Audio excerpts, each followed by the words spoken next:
After a teenager has a vision that he and his friends die in a plane crash, he prevents the accident, only to have death chase them down one by one.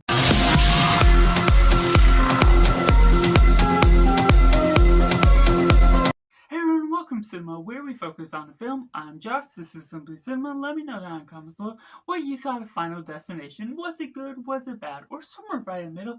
I'll be covering all the Final Destination films, watching them for the very first time, leading up to Final Destination. So make sure to like this video if you enjoy it, and subscribe if you haven't already, so you can catch up and keep up to date with all the latest releases, as well as review series such as these, but taking it right into a positive.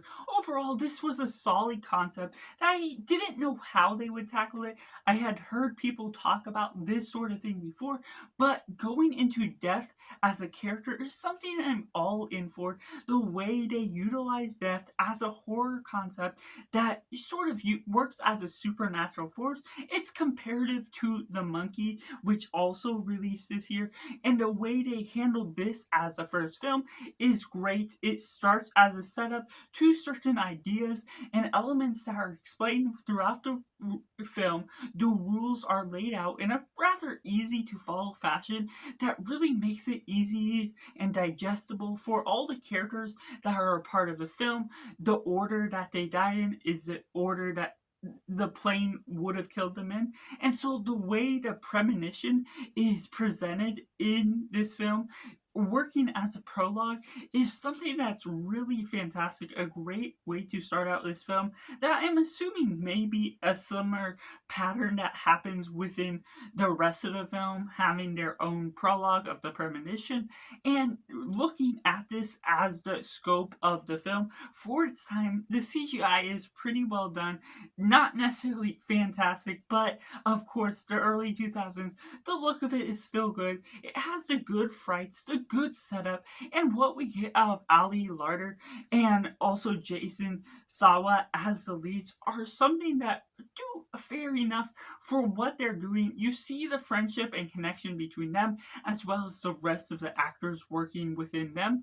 And so how that takes them off, kills them off one by one, it's inventive, even if it's a little loose-ended with the ways they're trying to kill them off, and certain things that come about that doesn't necessarily have a specific reason why they get killed in the way they are, but that also alleviates on the ideas that you don't feel like it's going to happen in the same way they were meant to die in the first place.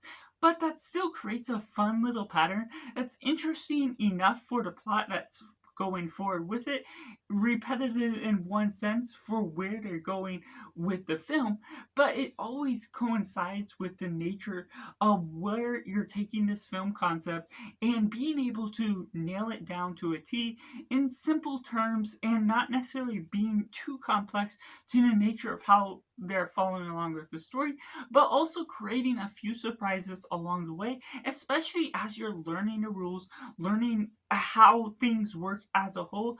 That makes this interesting start to a franchise, not necessarily guiding you in a weird direction, anything that may be too difficult for what you're getting out of this type of concept.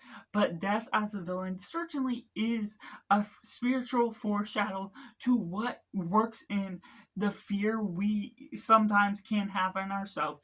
And so taking that, placing it in a horror film, certainly works effectively as a horror franchise, which takes me into the mixed elements. There's elements here and there where it can become redundant. Of course, that's the whole concept of the film, but the way they tackle it and the pacing that they're going along with editing, while I feel some of the directing is good, the editing is a little bit offbeat, or at least with the way the story is written, there's a little bit of a weird way that they really cover this film that goes about in a good fashion, but not necessarily portraying all the deaths in a shocking and different way every single time. Obviously, it's going to be portrayed in a different sort of death, but you're tackling the same thing over and over, and the way it covers it doesn't re-engage the audience with something big, especially compared to how they were supposed to die, certain things that are acting within the premonition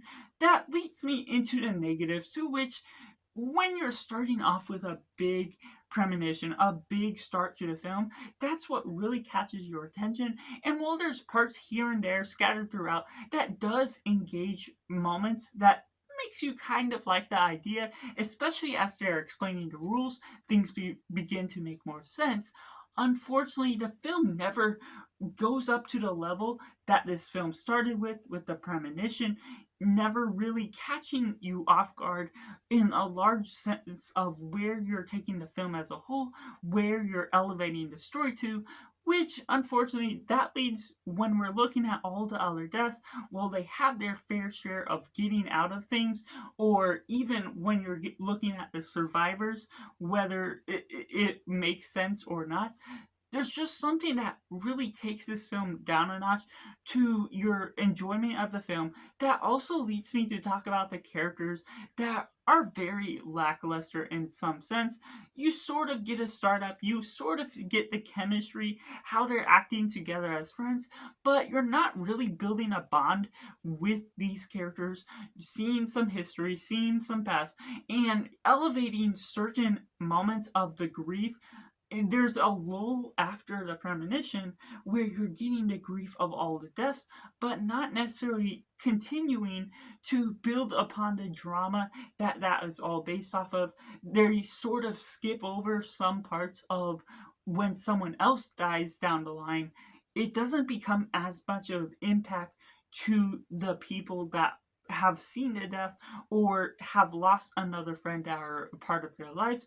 So it's a little bit of an unfortunate accident that that thing sort of has to happen within the film in order to try and progress the film a little longer. And when you're getting a subplot that also involves a detective mystery, things about the blame of blaming the main guy for possibly being a killer of things, it doesn't necessarily do a whole circle type of thing where the police are really involved. You see a conclusion ending to what all that leads on to, with the boy that is the main part had seen the premonition, because they can't really make blame of him, but they still become a big part of what is going on in the in-between moments that unfortunately really tacks on to where this film is ultimately going.